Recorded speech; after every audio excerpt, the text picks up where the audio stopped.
I think there are three big challenges. The first one is the security situation after the aggression of Russia in Ukraine. This is a real threat for the whole continent. The second big question is how to keep Europe as a strong economic force, seeing China and the United States. Here we are in a competition. And the third challenge is to find a way to have the right balance between keeping our economy strong and on the other side doing everything to fight climate change.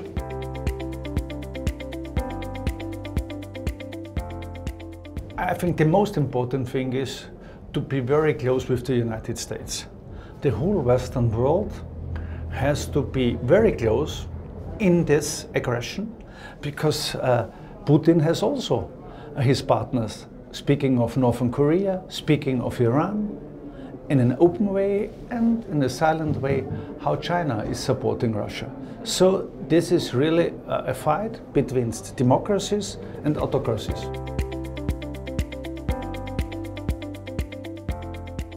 Well, thank you very much for having me here. And it's always an honor and a pleasure to be talking about one of the most important competences this newly established ministry in Greece has. It's the Ministry for Social Cohesion and Family Affairs. So one of the most distinct competences dealing with the demographic change, which has been apparent in many member states, actually in whole Europe and Western world.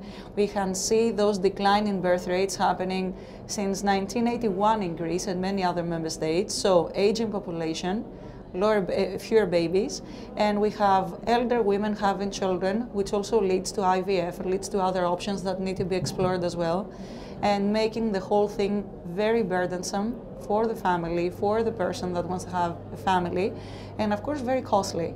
So in order to be talking about a Europe that can thrive, in their people, it's only people that make the difference, we have decided to follow the European Commission's, of course, lead on having a distinct commissioner and a vice president for demography and democracy, and we have clearly, spaced out this competence. So we're working in order to have an action plan on demography that very much encompasses this toolbox that the Commission presented earlier this year, actually at the end of 23. Well, ameliorating the maternity leaves. We have already extended the period, increasing the maternity leave benefit that is given, increasing the birth benefit that we're giving now to all the families. Almost 95% of them get it as soon as they have a baby. Trying to better the whole financial environment, entering again the investment grade, creating more jobs, better paid, in order to attract the people coming back to Greece, and of course trying to help also the work-life balance also of the elderly people, because we see that healthy aging and active aging is very important to the end of demography.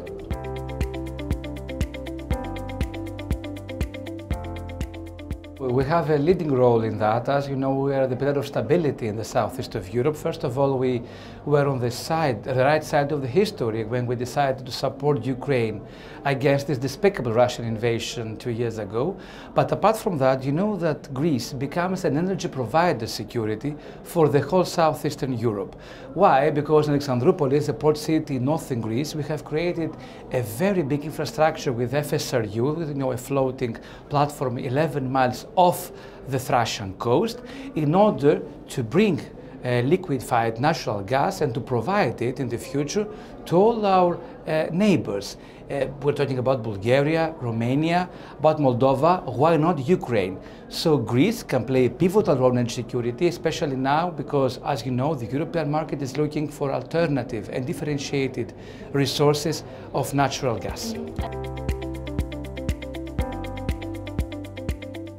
First of all, we have to send a strong message against populism, because in the European elections, let's say the normal power should prevail, the responsible political powers that have to work for the future of the continent. At the same time, our first, let's say, danger is the crisis in Ukraine. The war is still there, and we have to continue supporting our friends in Kyiv in their struggle against the Kremlin. The second priority is the situation in the Middle Eastern area. You know that what happens in Gaza is very difficult, and we have to, let's say, do whatever we can in order to avoid any spillover effects in the region. The third priority is to work about our strategic autonomy. If Europe does not have, let's say, a defense branch that will work, let's say, in compatibility with NATO, then we cannot discuss about our strategic autonomy. To my opinion, this is the main goal we have to work towards this direction.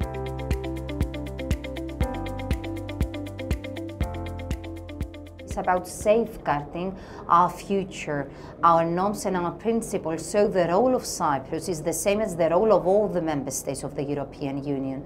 Because what we realize, especially after the COVID pandemic, is that in solidarity we can confront all the small and great challenges, and especially now realizing once more that nothing is forgiven.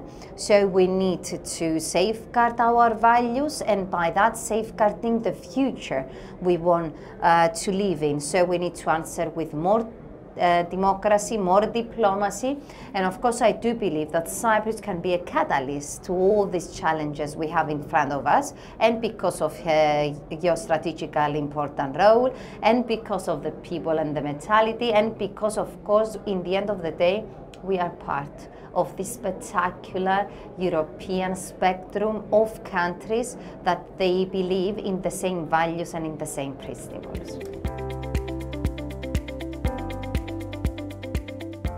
Because of the ongoing economical implications, inflation, the same it is with the energy crisis, the environmental crisis, and of course because of the Russian invasion, the situation with Ukraine, Gaza. However, Cyprus gained the economical stability and prosperity. This is something we want to safeguard with the correct political positions, and of course we want to be a trade hub as well, exactly because of not only the economical, let's say, political situation of the country, but also because of the position of the country, and because we are belonging, and we can realize that this is our greatest diplomatical advantage. We are belonging at the European Union, so together with our allies we are proceeding exactly to found the synergies in order, with the same, let's say, policies and decisions, in order to proceed to implement this goal.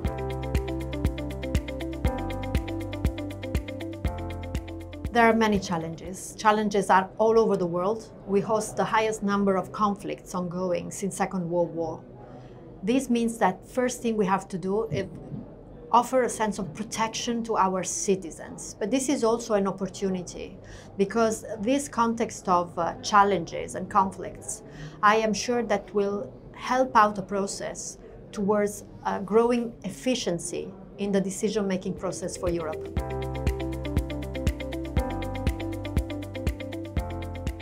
Lesson 1, the most important. We can see that protecting Europe can be more difficult than expected. Lesson 2, Ukraine is not only defending itself and its integrity, but it's defending European principles and democracy. And this is why we have to stand behind Ukraine with all our efforts, unless we want to wasten our democratic process. So it's a very, very great menace, and we have to face it as it is.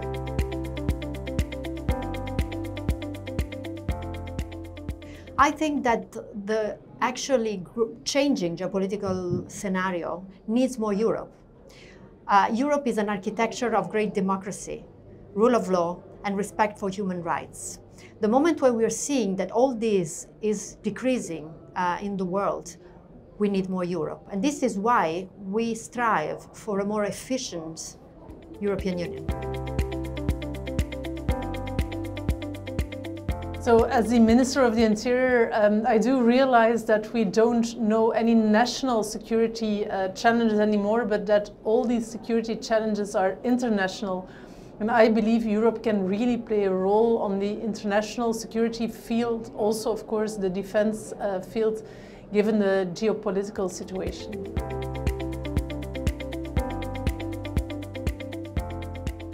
Yes, of course it's true that we need to rebuild trust between citizens and governments, also companies, citizens, governments. So that's a key obligation for all politicians actually. I think that we need to tell what we do and do what we tell, deliverology, and I think as a centric party we're very well placed to do so. There are no easy questions, no easy answers, no easy solutions. I think we should communicate even better than what we do today to tell people what we're doing.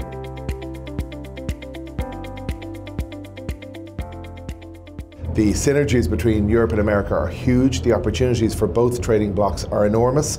And if we can facilitate that, facilitate more American countries to come to Europe and invest in our colleagues here, but also facilitate European countries going to America, investing in the American economy, building those links and those profit and opportunities for those companies, then we want to do that.